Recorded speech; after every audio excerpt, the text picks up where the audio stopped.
ከሀገር ውስጥም ከሀገር ውጭ መሆናችሁ ይህን እጅግ ብዘት ይበልልኝ። ብሩክ ነኝ ሉካሹ ላይ አንድ ጉዳይ ላይ እጃችንን ሙሉ በሙሉ ካስገባን ሰንበትበት ብለናል። የልዑል ጉዳይ ነው። ከዛ በተጨማሪ እንግዲህ የልዑል አባት አቶ ወርቁ የተባለው ግለሰብ በህይወት መኖር አለመኖሩ እስካሁን የተረጋገጠ ሆኖ አላገኘነውም። እሱን ብዙ ድንጋዮችን እየፈነቀልን እንገኛለን። ይህንን ደግሞ በባለፉት ቪዲዮቻችን የተመለከታችሁት ሆነዋል። እንግዲህ በተጨማሪ ደግሞ በጣም ብዙ ነገሮች አጠያያቂ ጥያቄ ምልክት ውስጥ እየገቡ ያሉበት ሁኔታ ላይ እንገኛለን። የልዑል ዘመድ ወይም ደግሞ የአቶ ወርቁ በቀጥታ የአጎት ልጅ እንደዛ ነው የሚባሉት እና በቀጥታ አግኝተናቸው ነበር። የተመለከታቸው አቶ ፈቀደን ማለት ነው ነበር የሰማነው ስለ አሞቴ ማህበረሰብ፣ ስለ ሴምራ ስለተባሉት ጎሳዎች እንግዲህ ስለ ሁለቱ ጎሳዎችም ጥል ሳይቀር በቦታው ላይ የነበሩ ሰው እያንዳንዱ ነገር በደንብ የሚያውቁ በደንብ ሊጠቅሙን የሚችሉ ሰው ሆነው አግኝተናቸዋል እና በጣም ብዙ ታሪኮችን ሰምተናል። አሁንም ያልተረጋገጡት ግን የወርቁ በህይወት የመቆየት የመኖርና ያለመኖር ጉዳይ ጥያቄ ምልክት ውስጥ የገባ ጉዳይ ነው። ብዙ አሻሚ ነገሮች አሉ። አሁንም ቢሆን በእኔም በኩል በልዑልም በኩል እንዲሁም ደግሞ በኤርሚያስም በኩል በጣም ብዙ ነገሮችን ለማድረግ እየሞከርን ነው። እየሄድንበትም ያለንም ርቀት እንግዲህ ጉዳይ አይደለም። አንዴ ደግሞ ከገባን በኋላ ወደኋላ የምንመለስበት ጉዳይም ስላልሆነ ስለሱ ስለ ሁለቱ ሰዎች ከነገሩም በኋላ ስለ ወርቁም ቢሆን ስለ ራሳቸው ሞተዋል ሲባሉ አልሞትንም ሲባል ደግሞ ሞተዋል እየተባልን ያለን ጎሳዎች ነን። ስለዚህ አሁንም ጥያቄ ምልክት ውስጥ የሚከቱ በጣም ብዙ ከካሜራም ጀርባ የነገሩን በዛም ብዙ ሚስጥሮች አሉ። ከልዑል እናት በተጨማሪ እሳቸውም ጋር ያለ በጣም ትልቅ ሚስጥር አለ። ያንን ነው አሁን ለማውጣት ነገሮችን ለማጥራት እየሞከረን ያለ ነው። እንዲሁም ደግሞ አብረው ናቸው ያገኘናቸው ደረጀን ጨምሮ እነዚህ ሰዎች እየዋሹን ያሉት ሰዎች ናቸው። በጣም ብዙ ነገሮችን ከነሱ እንጠብቃለን። ማለትም ለምንድን ነው እየዋሹን ያሉት? አሁንም ቢሆን እውነቱን ለመናገር ፈቃደኛ አይደሉም ከጀርባቸው። ምክንያቱም ቀላል ጉዳይ እንዳልሆነ ይሰማናል። እነዚህ ጎሳዎች ቀላል ጎሳዎች። ሰላም ጤና ይስጥልኝ። ውድና የተከበራችሁ ውድ ናችሁ የኔ ቤተሰቦች እንዴት ናችሁ? ሰላም ናችሁ? ሰላማችሁ በያላችሁበት ብዙ ትርፍርፍ ይበል እያልኩኝ ዛሬ በድጋሚ ደስ በሚል ነገር እና በአንድ ወንድማችንን ብሩክን ለማመስገን ብሩክ እንግዲህ ቀን ከሌሊት የሚሰራውን ነገር እጅግ በጣም ልዑል ያልሰራው ልዑል ያላየው ልዑል ያልዳሰሰው በሱ ቤተሰቦች ውስጥ ያለውን ጉድ እንግዲህ ብሩክ ዱካሾ ላይ የሚሰራው ወንድማችን እንግዲህ በጣም ብዙ ነገሮች እያመጣ ነው። በዚሁ አጋጣሚ በጣም ሳላመሰግነው አላልፍም። ብዙ ዛቻዎች፣ ብዙ ነገሮች እየመጡበት እሱ ግን የልዑልንና እናቱን እንትን ለማለት የማያደርገው የማይፈነቅለው ድንጋይ የለም እና እስከ ክፍለ ሀገር ድረስ የአባቱ ቤተሰብ የተባለ አባትየው አሁን ላይ ብሩክ እንደሚለው ከሆነ በጣም ከሚሰጡት ማስረጃዎች ከሚወራው ነገር ሙሉ የልዑል አባት በህይወት አለ ብሎ ነው የሚያስበው። ሞቷል ያሉት ውሸት ነው፣ በህይወትም ሊኖር ይችላል የሚል ነገር እየሰማ ነው እና በጣም ጀግንነቱን ያደነኩለት ባለፈው ክፍለ ሀገር ሂዶ አጎት ነው መቼም የሱ ቤተሰቦች እኔ ግን እግዚአብሔር ያብዛለት በጣም ብዙ ናቸው። በዛም ስትሄድ አክስት፣ አጎት፣ በዚህም ወንድሞች የተለያዩ እንትኖች የተወለዱ ወንድሞች የልዑል ወንድሞች እና ስለ እነሱ ስለ ያለው ነገር የአባታችሁ ሁኔታ የሰፈር ብቻ የእሱ የሚያውቁ የተባሉት የአባቱን ስም ሲጠራለት የማያውቀው ሰው የለም። ሰውየው የልዑልን አባት በጣም ብዙ ሰው ነው የሚያውቀው። ይሄ ሰው አሁን ላይ ብሩክ እንደሚለው ከሆነ በህይወት የመኖር እንትኑም ተስፋ አለን። ምክንያቱም ከዛ የሚያወሩት ሌላ ነው፣ ከዚህ የሚያወሩት ሌላ ነው። በጣም የሚመሳሰል ነገር የለምና ይሄ ሰውዬ በህይወት አለ። ምን ማለት ልጆቹ ይሄ ነገር እንትን ሲባልባቸው አባታቸው እንትን ብለውት ሊሆን ይችላል፣ ደብቀው አንድ ቦታ አስቀምጠው ሊሆን ይችላል። ልዑል የሆነ ነገር እንዳይፈጥርባቸው ምናምን ፈልገው ወይ እንዳለው ልዑል እንደተናገረው የንብረት የምን ይጠይቃል ብለው ፈርተው ሊሆን ይችላል አባታቸውን የደበቁት። በህይወት መኖሩን የሚያረጋግጥ አቤል ማነው ይሄ ብሩክ እንደሚለው ከሆነ አጎትየው የልዑል አጎት የሚያወራው ነገር እና አክስትየው የሚያወሩት ትንሽ የሆነ የሚመሳሰል ነገር አለና እሱ ነገር ደግሞ ብሩክ ሲያይ ደግሞ ነገሮችን በሁለታቸው መሀል የሆነ የተደባበቀ ነገር እንዳለ ነው ያስተዋለው እና በደንብ ማጣራት ያለበት ነገር አሁን ትንሽ ያው እንትንም ስለሆነ ብዙም ወደዛ ወደዚህ ማለት አልቻሉም። ግን ደግሞ አሁን ከበዓል በኋላ በተለይ አሁን በዓል ካለፈ በኋላ በደንብ ተጣርቶ መሰራት ያለበት ጉዳይ ይመስለኛል። እንደዚህ ዝም ብሎ ደበስ ደበስ ተደርጎ የሚተው ነገር አይደለም።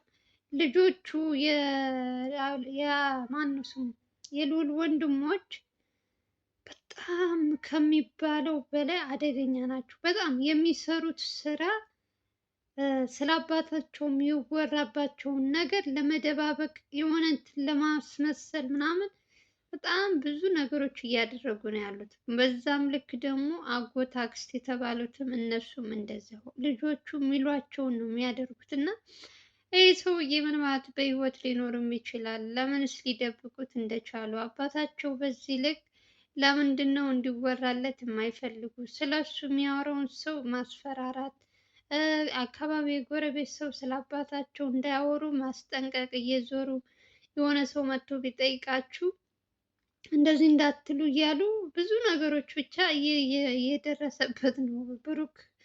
እና የብሩክ ጥንካሬ በጣም ብሩክን ለማስቆም ብዙ ነገሮች እያደረጉበት ነው። እነዚህ የልዑል ወንድም የተባሉት እንግዲህ ወንድም ነን ይላሉ፣ እኔ ብቻ አላቅም።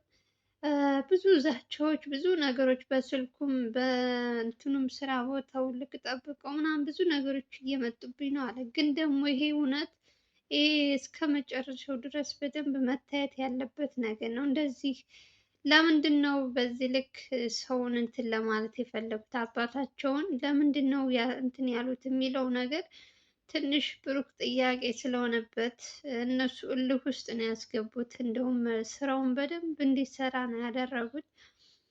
አላቅም ለምን ምንስ የሚያሳፍን ነገር ቢኖርባቸው ነው? ምን አይነት ወንጀለኞች ቢሆኑ ነው የሚደባበቁት ችግራቸውን?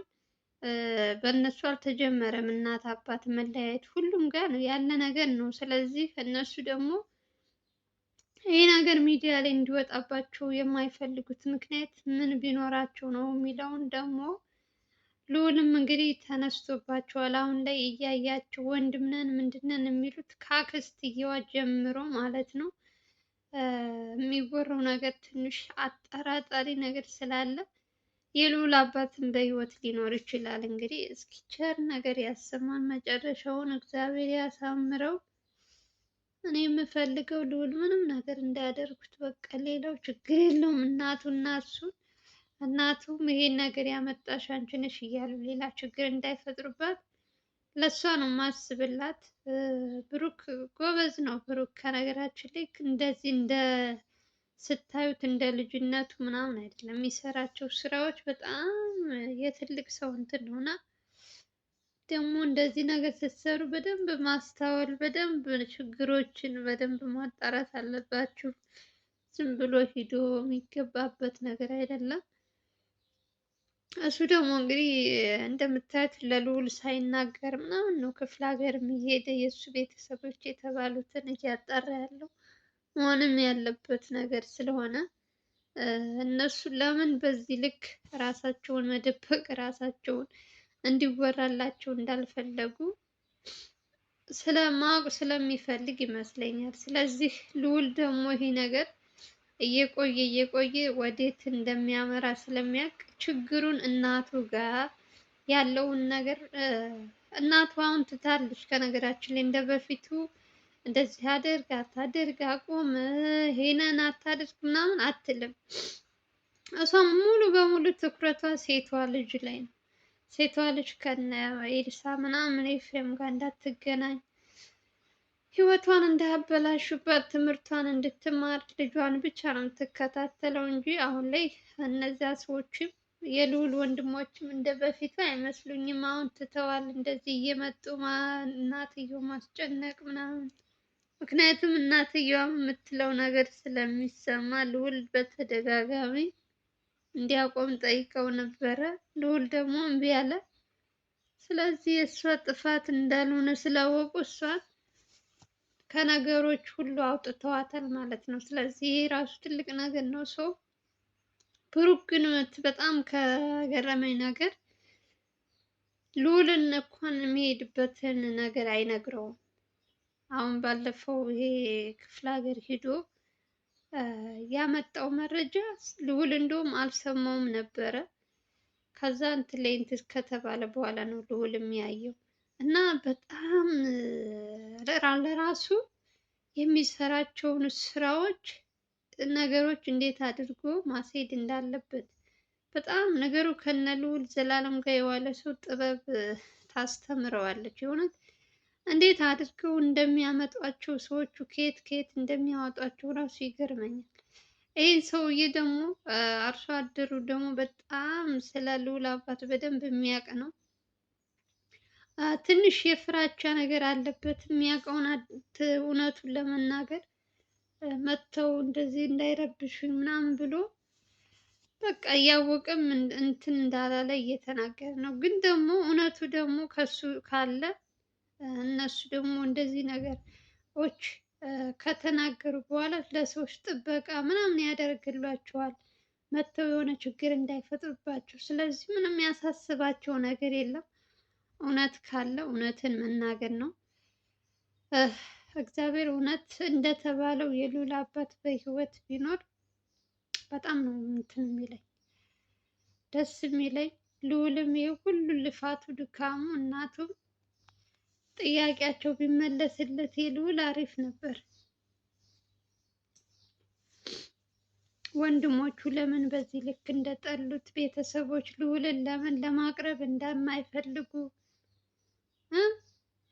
እንደ ሰውኛ ስታስቡ እኮ ስንት ዓመት ተጠፋፍተሽ ስንት ዓመት እንትን ብለሽ ስትገናኝ የሆነ የሚሰማሽ እንትን አለ። ተያይዘሽ ተለቃቅሰሽ ተቃቅፈሽ ምናምን ነው የምናየዋ።